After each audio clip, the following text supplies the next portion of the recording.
Imagine being told you had a childhood, yet deep inside, you know you never really lived one. Sounds controversial, right? But for many, childhood wasn't about carefree play, scraped knees, or bedtime stories. It was about survival. Some kids had to grow up too fast, becoming little adults long before their time, carrying burdens their small shoulders were never meant to hold. And here's the shocking part. The effects of childhood trauma don't just vanish with age. They silently shape the way you think, love, and live today. Maybe you've felt it yourself, that emptiness you can't quite name, the sense that something was stolen. That's the hidden price of emotional neglect, unresolved trauma, and childhood wounds. And while society often praises early maturity, the truth is, growing up too soon leaves scars most people can't see. These childhood experiences quietly wire your psychology, leading to patterns of self-doubt, people-pleasing, or even self-sabotage. But here's the twist. What broke you back then doesn't have to define you forever. This video isn't just about pointing fingers at the past. It's about recovery, reparenting yourself, and healing that lost inner child. You'll discover how understanding the psychology of trauma can unlock not only your childhood healing, but also your future freedom. Stick with me until the end, and you'll walk away with clarity, hope, and tools for overcoming childhood scars. Ready? Let's dive in. The hidden cost of growing up too fast. When someone is forced into early maturity, it often looks like strength from the outside. Teachers might call it responsibility, relatives might praise it as independence, but deep down, it's childhood neglect in disguise. A child who's cooking dinner at 9, calming down a parent's anger at 12, or taking care of siblings instead of playing outside isn't just mature. They're surviving childhood trauma, and that survival leaves invisible scars. This kind of growing up too soon reshapes childhood psychology in ways most adults don't even realize. Think about it. A kid who learns to silence their feelings so mom or dad doesn't explode ends up carrying that same silence into adulthood. That's unresolved trauma. Later, they might struggle with relationships because they never got to practice being carefree, playful, or vulnerable. It's like skipping chapters in a book. You can move forward, but the missing pages change the whole story. The effects of childhood trauma often show up years later as anxiety, burnout, or even trouble connecting with others. Now here's the counterintuitive truth. What looks like strength as a child often becomes weakness as an adult if it's not healed. People who grew up too fast can be incredibly capable, but they're also more prone to self-abandonment. Their childhood experiences taught them to take care of everyone else, but not themselves. This creates a cycle of emotional neglect. Only this time, it's self-inflicted. The good news? Recognizing these childhood wounds is the first step toward reparenting yourself and starting the process of healing inner child pain. And that recognition opens the door to something even deeper. Emotional neglect and the silent wounds. Not all trauma comes from loud chaos. Sometimes, it's the silence that cuts the deepest. Emotional neglect isn't about what happened, but what didn't happen. No comforting hugs after a bad day, no one listening when feelings spilled out, no space to be vulnerable. These childhood wounds don't leave bruises, but they leave scars just the same. A child who feels invisible often grows into an adult who doubts their worth, constantly seeking validation, yet never feeling satisfied. The psychology of trauma shows that when love and attention are withheld, the brain adapts by suppressing needs. Imagine a little one learning to stop crying because no one comes. Fast forward 20 years, and that same person may struggle to express emotions or even recognize them. This isn't weakness, it's survival. The effects of childhood trauma from neglect can create patterns like people-pleasing, emotional unavailability, or fear of abandonment. And here's the kicker. Most don't even realize it's connected to their lost childhood. So how do you start healing childhood trauma caused by neglect? First, it's about noticing those patterns without judgment. For example, if you constantly apologize for taking up space, that's a childhood scar resurfacing. One practical step is journaling daily, asking yourself, what did I feel today? What did I need? This simple act begins reparenting yourself, offering the validation you were once denied. And as you do this, you'll uncover how much of your childhood pain still shapes your present, which leads to an even bigger truth about survival. Survival mode and the illusion of strength. Children who face adversity often become masters of survival. They learn to read the room, anticipate danger, and adapt quickly, skills that look impressive on the surface. But here's the paradox. Surviving childhood trauma wires the brain for hypervigilance, not peace.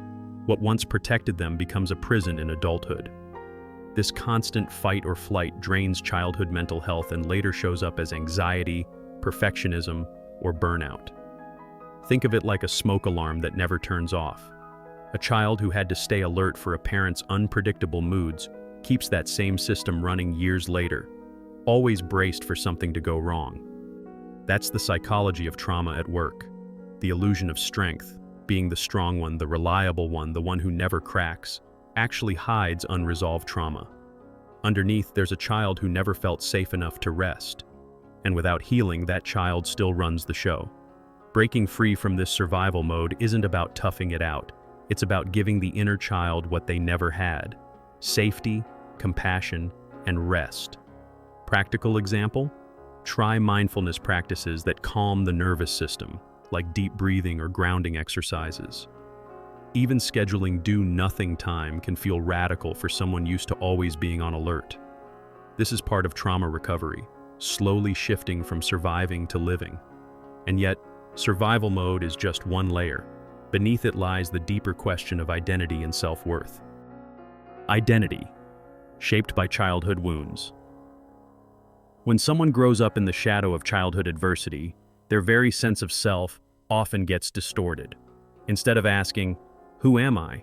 the question becomes, "Who do I need to be so I won't be abandoned?" That's how unresolved trauma weaves itself into identity.